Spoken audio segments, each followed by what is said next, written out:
Hello, welcome back guys to Amalia Projects here. Today in this video I'm going to show you a tutorial how to upload and save file to Google Drive on Android. But before it, I hope you guys click subscribe and the bell button to support the channel. And now without any further ado, let's get started to the video.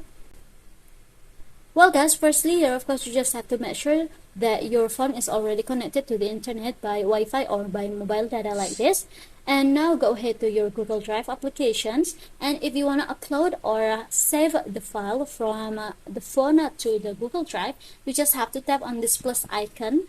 Just go ahead, now tap on this upload options, and then it will be look like this. I guess you can choose the file, the photo, or any media that you wanna upload to your Google Drive. For example, I'm gonna upload it. Just tap on it. Now it will be look like this. There are information at the bottom, and to see it you just have to go to this files options and you can check it like this. Yeah guys, this is my file that I have uploaded and saved before.